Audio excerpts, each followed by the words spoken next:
Hello students, I am Ashish Kalia. Welcome to all of you my YouTube channel Mathematical Origins.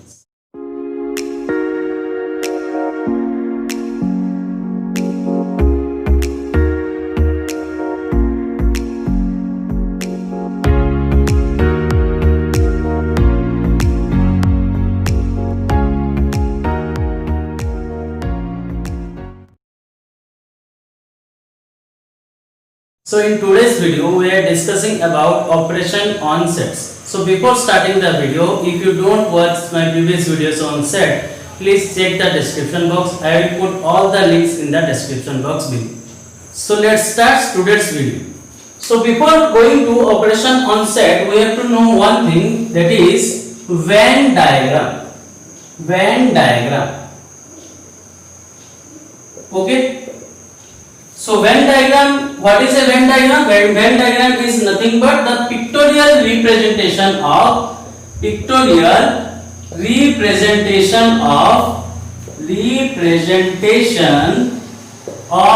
a set. Okay.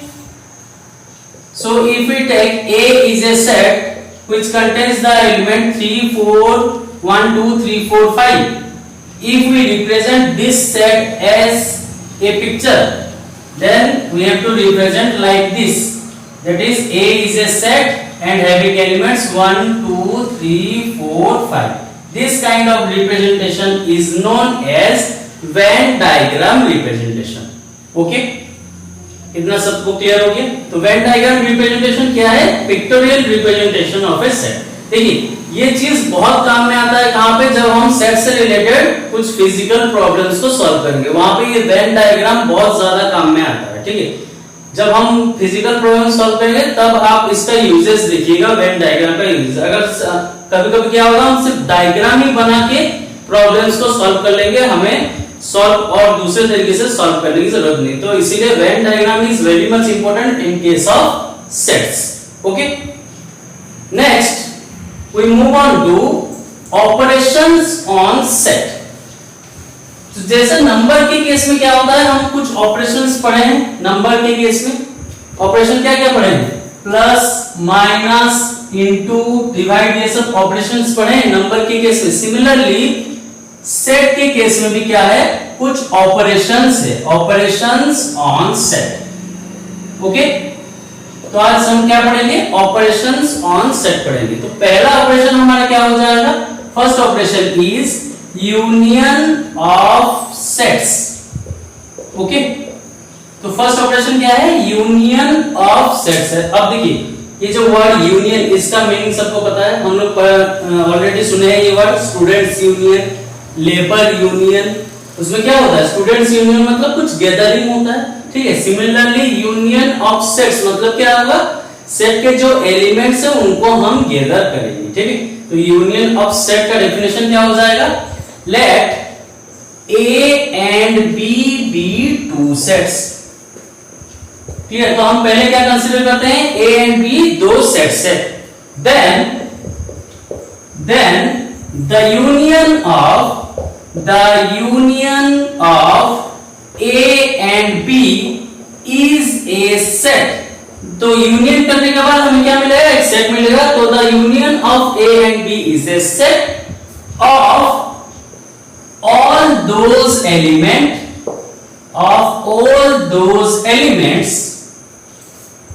which are present in all those elements which are present in set A or set B और both. ठीक है, तो इसका मतलब क्या है, अगर A and B दो सेट हो गए तो जब भी हम उसका यूनियन लेंगे उस सेट में कौन कौन से एलिमेंट रहेंगे, जो एलिमेंट शायद A में भी प्रेजेंट हो सकता है और B में भी और बोथ में प्रेजेंट हो सकता है. तो अगर हम इसको सेट वेक्टर फॉर्म में लिखें तो A यूनियन B, सॉरी इतना तक सबको क्लियर हो गया. नेक्स्ट कैसे डिनोट करेंगे, ठीक है, डिनोटेड बाय, इसको कैसे डिनोट करेंगे, denoted by A union B से डिनोट करेंगे. ठीक है, तो जब भी यूनियन लिखेंगे तो उसको इस सिंबल से डिनोट करेंगे, ए यूनियन बी से. तो अगर इसको हम सेट बिल्डर फॉर्म में लिखेंगे, A union B is equal to कितना हो जाएगा, all those X such that X belongs to A और X बिलोंग्स टू B। तो A यूनियन B, ये जो नया सेट मिला है इसमें कौन कौन से एलिमेंट रहेंगे, ऑल दोज X जो कि X में प्रेजेंट हो सकता है, सॉरी A में प्रेजेंट हो सकता है और B में प्रेजेंट हो सकता है। सबको ये पहले इतना समझ में आया। एक सिंपल सा एग्जांपल हम लोग ले लेते हैं। तो मान लीजिए A इज इक्वल टू मैं ले लेता हूं 1 2 3 4, clear, and B is equal to ले लेता हूं कितना 3 4 5 एंड 6। तो ये हो गया set A and set B। तो अगर मुझे यूनियन लिखने के लिए बोला जाएगा A यूनियन B, तो A यूनियन B में हमें क्या करना है, जो जो एलिमेंट सेट A में है एंड सेट B में है दोनों को कलेक्ट करके एक ही जगह पे लिख देना है, उसका मतलब यूनियन है, ठीक है। तो हम यहाँ पे क्या लिख देंगे 1 2 3 4 5 एंड 6, क्लियर। तो A यूनियन B में क्या हो जाएगा, सेट A में जो एलिमेंट है वो आ जाएगा, सेट B में जो एलिमेंट है वो एलिमेंट्स भी आ जाएगा, क्लियर है। तो ये हो जाएगा हमारा A यूनियन B। सबको समझ में है। अगर इसको मान लीजिए अभी वेन डायग्राम के थ्रू मुझे रिप्रेजेंट करने के लिए बोलेगा, ठीक है, तो हम क्या करेंगे, यहाँ पे दो ये पहले ले लेते हैं हम सेट A एंड दूसरा ले लेते हैं सेट B। देखिए दोनों को मैं क्रॉस क्यों किया हूं, देखिए सेट एलिमेंट क्या एलिमेंट है 1 2 3 4, देखिए 3 4 B में भी है, इसलिए यहाँ पे एक कॉमन रीजन में क्रिएट किया हूं, ठीक है। तो सेट A में क्या आ जाएगा 1 2 एलिमेंट है और कैसे कौन कौन सा एलिमेंट है 3 4 एलिमेंट है। सिमिलरली सेट B में कौन सा है 3 4 एंड 5 6, 3 4 एंड 5 6 एलिमेंट है। तो ये 3 4 देखिए सेट A में भी है, सेट B में भी है, ठीक है।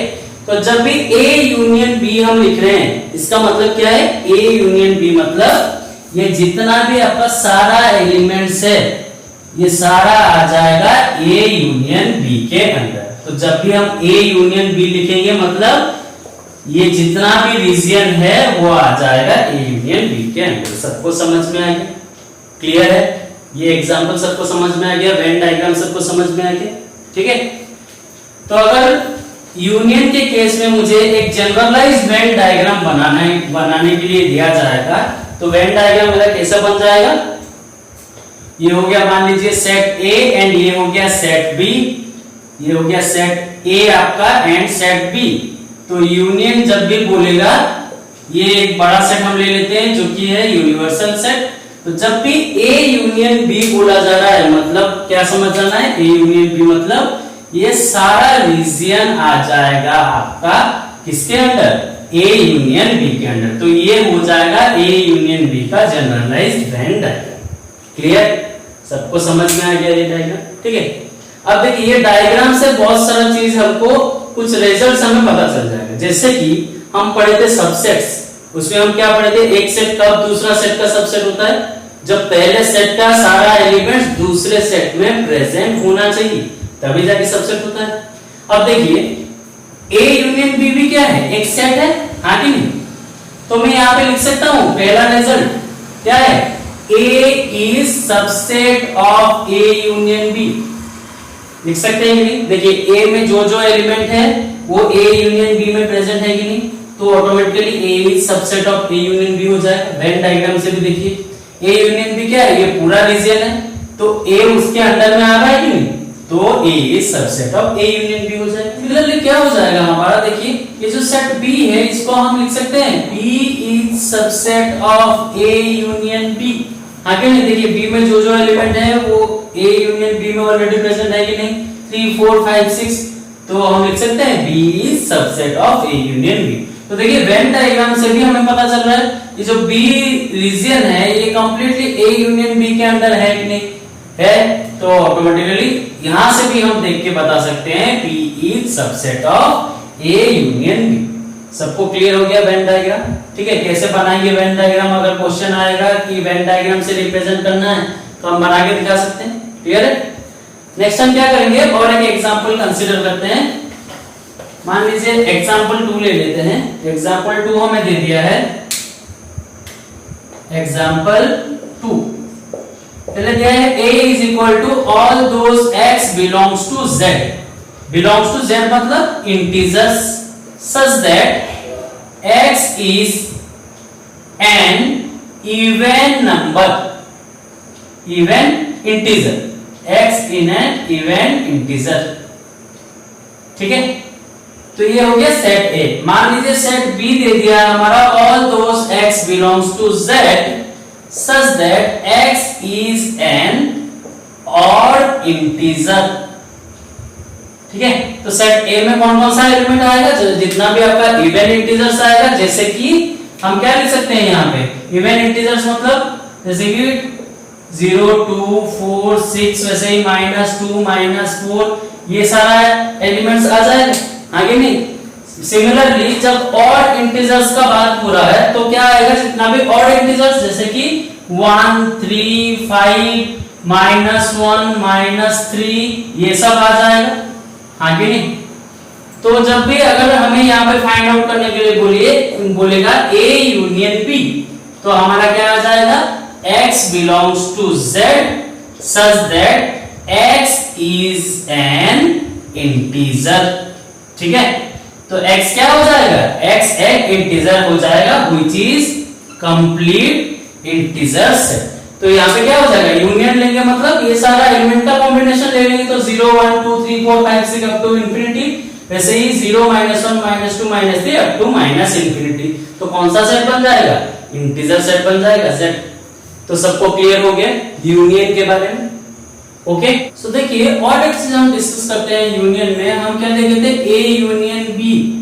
इसका मतलब क्या है, all those x such that x belongs to A और x बिलोंग्स टू B, ये है इसका मतलब। ठीक है, तो अगर हम एलिमेंट्स के फॉर्म में लिखे, जब भी हम लिखेंगे x belongs to A union B, that implies x अगर A यूनियन B में है तो हम क्या लिख सकते हैं, x बिलोंग्स टू A और x बिलोंग्स टू B, ये लिख सकते हैं कि अगर x belongs to A union B हो जाएगा तो x A में भी हो सकता है और x B में भी हो सकता है। क्लियर, ये चीज है। अगर x doesn't belongs to A union B हो जाएगा तो हम उस केस में क्या लिखेंगे, x doesn't belongs to A and x doesn't belongs to B। Clear, तो यहाँ पे एक एग्जांपल मैं देता हूँ सिंपली। मान लीजिए A इज इक्वल टू हो गया A B C and B is equal to हो गया आपका C D एंड E। तो A यूनियन B इसका मतलब क्या है, A B C D and E, है कि नहीं। तो जब भी मैं बोलता हूँ x belongs to A union B मतलब x A यूनियन B में अगर है तो x A में भी हो सकता है और x B में भी हो सकता है, इन दोनों में से कोई भी एक में तो रहेगा। जैसे कि यहाँ पे देखिए कोई भी एलिमेंट अगर A में लिखता हूँ A belongs to A union B तो A belongs to capital A हो जाएगा। अगर मैं लिखता हूँ D तो A belongs to capital D हो जाएगा, हाँ कि नहीं। लेकिन अगर यहीं पे एक एलिमेंट आ जाएगा, मान लीजिए F है, तो यहाँ पे क्या हो जाएगा, F doesn't belongs to A union B हो जाएगा, हाँ कि नहीं। तो अगर F A यूनियन B में नहीं है तो क्या F A में रहेगा, नहीं रहेगा। तो क्या F B में रहेगा, B में है क्या, नहीं है। तो अगर F एक ऐसा एलिमेंट जो कि अगर A यूनियन B को बिलोंग नहीं करता है तो वो A में भी नहीं रहेगा एंड B में भी नहीं रहेगा। तो अगर X doesn't belongs to A union B तो X doesn't belong to A and X doesn't belong to B हो जाएगा। ठीक है, ये चीज इंपॉर्टेंट है, आप इसको अच्छे से याद रख लीजिए, क्योंकि जब भी हमारा लॉस आएगा सेट में प्रूव करने के लिए ये जो वर्डिंग्स वाला चीज है इसी को ही यूज करके हम प्रूव करेंगे। ठीक है, ध्यान रख सकते। ठीक है, तो हम क्या करेंगे, नेक्स्ट ऑपरेशन देखते हैं। तो नेक्स्ट ऑपरेशन क्या है, operation number 2 that is intersection of sets. Write down, operation number 2 is intersection of sets. अब देखिए यूनियन में क्या हो रहा था, यूनियन में हो रहा था A में जो भी एलिमेंट है एंड B में जो भी एलिमेंट है, हम दोनों को क्या कर रहे थे, A यूनियन B एक ऐसा सेट बन जाता था जिसमें सारे एलिमेंट्स को हम क्या करते थे, मिला के लिख देते थे, आगे नहीं। लेकिन इंटरसेक्शन के केस में क्या हो जाएगा, उसका ऑपोजिट हो जाएगा। जैसे कि इसका डेफिनेशन क्या हो जाएगा, let A and B be two sets then the intersection of A and B is a set of all those elements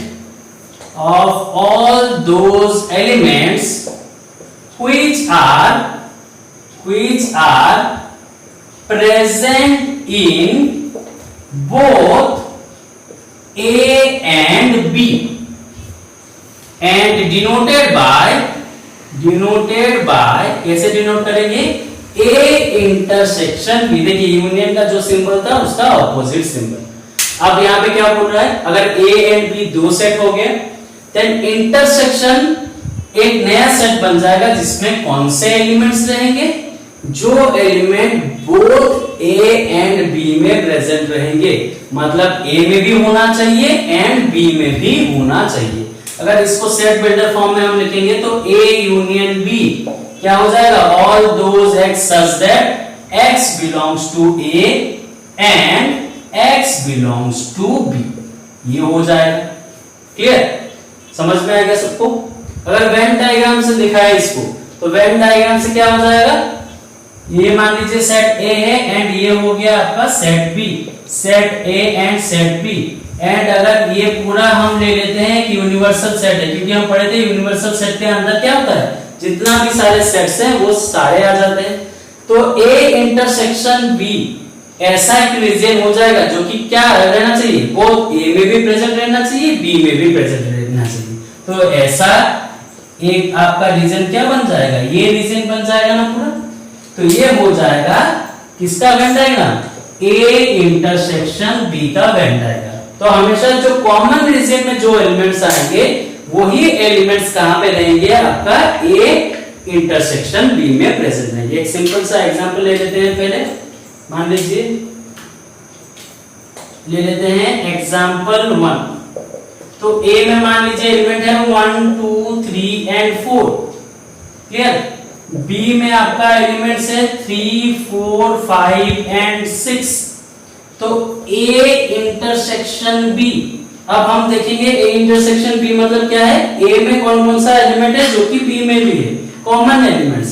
तो देखिए यहाँ पे 1 तो नहीं है, 2 नहीं है, 3 एंड 4, यहाँ पे भी 3 एंड 4 है ना। तो कॉमन एलिमेंट कौन सा है? 3 एंड 4। तो इंटरसेक्शन में कौन से एलिमेंट्स आ जाएंगे? 3 एंड 4 आ जाएंगे। क्लियर? सबको समझ में आ गया? अगर वेन डायग्राम से शो करना है तो हम क्या करेंगे? ये बना देंगे इसमें 1 2 3 4, ये हो गया 5 एंड 6। तो A इंटरसेक्शन B मतलब हमेशा कौन सा रीजन हो जाएगा? ये वाला रीजन हो जाएगा। सबको समझ में आ गया? वेन डायग्राम के थ्रू अगर रिप्रेजेंट करने के लिए बोलेगा तब भी रिप्रेजेंट कर देंगे। क्लियर? ओके, नेक्स्ट और एक एग्जांपल लेते हैं, एग्जांपल नंबर 2। ठीक है, तो एग्जांपल 2 ले लेते हैं। एग्जांपल 2, तो मान लीजिए A इज इक्वल टू दे दिया है all those x such that x is equal to 2n where n belongs to capital N। क्लियर? तो क्या दे दिया है? x किस टाइप का एलिमेंट होना चाहिए? 2n एलिमेंट्स होना चाहिए। 2n मतलब जितना भी कौन सा एलिमेंट आ जाएगा? आपका इवन नंबर्स आ जाएगा। अच्छा, B एक सेट लेते हैं जहां पे क्या होगा? x such that x is equal to 3n where n belongs to natural numbers।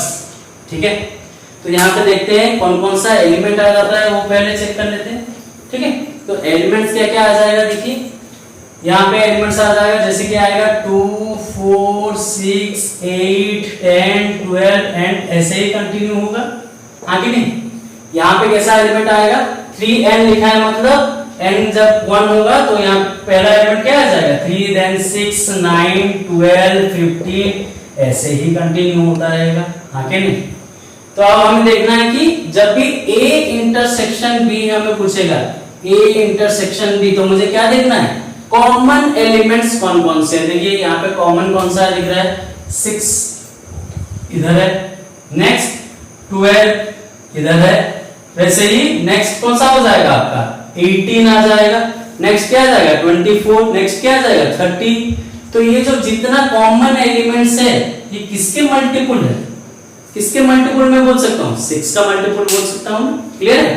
तो जब भी A इंटरसेक्शन B हमें पूछेगा तो A इंटरसेक्शन B में कौन सा एलिमेंट रह जाएगा, all those x such that x is equal to 6 and belongs to natural numbers. सबको समझ में आ गया? मतलब कौन सा एलिमेंट आ जाएगा, 6, 12, 18, 24 जितना भी मल्टीपल ऑफ 6 है। क्लियर? इस टाइप का एग्जांपल्स बहुत बार पूछता है, बस क्या करेगा आपका थोड़ा चेंज कर देगा। जैसे कि यहाँ पे मान लीजिए, यहाँ पे चेंज करके आपका दे देगा 4n and 3n। तो देखिए मान लीजिए दे देगा 4n and 3n, मतलब क्या हो जाएगा, तो कौन सा आएगा यहाँ पे, इसकी जगह पे क्या आ जाएगा, जब 2 3 था तो कितना आ गया 6 आ गया, तो 4 and 3 है तो कॉमन कितना आ जाएगा आपका 12 आ जाएगा। वैसे ही 2 and 5 दे देगा तो कितना आ जाएगा 10n आ जाएगा। क्लियर? सबको समझ में आ गया?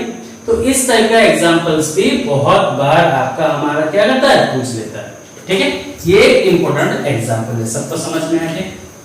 क्लियर है? वेन डायग्राम सबको समझ में आ गया? नेक्स्ट चीज, वेन डायग्राम से हम कुछ चीजों का पता करेंगे, जैसे ही यूनियन में पता किए थे। अब देखिए यहाँ पे मैं क्या बोल सकता हूँ, कुछ रिजल्ट्स हम डिराइव करेंगे फ्रॉम दी वेन डायग्राम। ठीक है, कुछ रिजल्ट्स डिराइव कर लेते हैं। पहला रिजल्ट में लिख सकता हूं ना, first result is A intersection B is subset of A union B। ये चीज लिख सकते हैं कि नहीं? देखिए A इंटरसेक्शन B मतलब क्या है, ये रीजन है ना, A यूनियन B मतलब क्या है, ये पूरा रीजन है। तो ऑटोमेटिकली ये जो रीजन है ये पूरा रीजन के अंदर है, तो A इंटरसेक्शन B क्या हो जाएगा, हमेशा subset of A union B हो जाएगा। क्लियर है? नेक्स्ट चीज हम लिख सकते हैं A intersection B is subset of A। लिख सकते हैं कि नहीं? A इंटरसेक्शन B मतलब ये रीजन ये ऑलरेडी सेट A के अंदर है, तो क्या हो जाएगा A intersection B is subset of A। ऐसे ही थर्ड हम क्या ले सकते हैं, A intersection B is subset of B हो जाएगा, क्योंकि देखिए A इंटरसेक्शन B ये जो रीजन है ये सेट B के अंदर है, तो ऑटोमेटिकली क्या हो जाएगा, A intersection B is subset of B हो जाएगा। अगर एग्जांपल से समझने का कोशिश करेंगे, देखिए A इंटरसेक्शन B, अच्छा सबसेट ऑफ A होगा कि नहीं, A इंटरसेक्शन B में जो एलिमेंट है वो सेट A में प्रेजेंट है, तो ऑटोमेटिकली ये क्या हो जाएगा, सबसेट ऑफ A। सिमिलरली ये सबसेट ऑफ B होगा कि नहीं, हो जाएगा, क्योंकि जो एलिमेंट है वो B में भी प्रेजेंट है। वैसे ही A इंटरसेक्शन B, इन दोनों का यूनियन अगर ले लेंगे तो सारे एलिमेंट्स आ जाएंगे, तो A इंटरसेक्शन B में जो एलिमेंट है वो A यूनियन B में भी प्रेजेंट रहेंगे, तो इसलिए A intersection B is subset of क्या बन जाएगा, A यूनियन B बन जाएगा। क्लियर? इतना सबको समझ में आ गया? वेन डायग्राम समझ में आ गया? वेन डायग्राम से कैसे रिजल्ट डिराइव किए ये भी समझ में आ गया? क्लियर? नेक्स्ट और एक चीज हम देखेंगे, यहाँ पे हम पहले क्या लिखे थे, जब भी हम A इंटरसेक्शन B लिखते हैं इसका मतलब क्या है, all those x such that x belongs to A and x belongs to B, ये है इसका मतलब, हाँ कि नहीं? तो जब भी अगर हम लिखेंगे x belongs to A union B, x एक एलिमेंट है जो A इंटरसेक्शन B में रहता है, ठीक है, अगर A इंटरसेक्शन B में रहेगा तो दैट इंप्लाइज हम क्या लिख सकते हैं, x belongs to A and x belongs to B। तो अगर A इंटरसेक्शन B में है तो A में भी रहेगा एंड B में भी रहेगा, हाँ कि नहीं?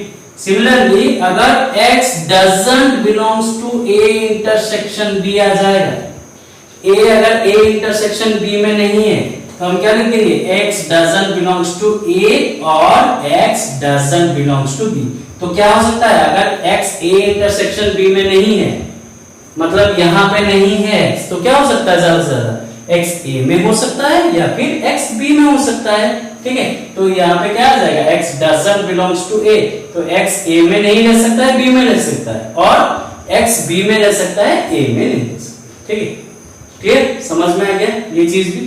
तो ये चीज को भी याद रखना इंपॉर्टेंट है, क्योंकि जैसे मैं बोला था कि जब प्रूफ का बात आएगा तो हम इसी को ही लेके क्या करेंगे, प्रूफ्स में यूज करेंगे। क्लियर हो गया सबको इंटरसेक्शन?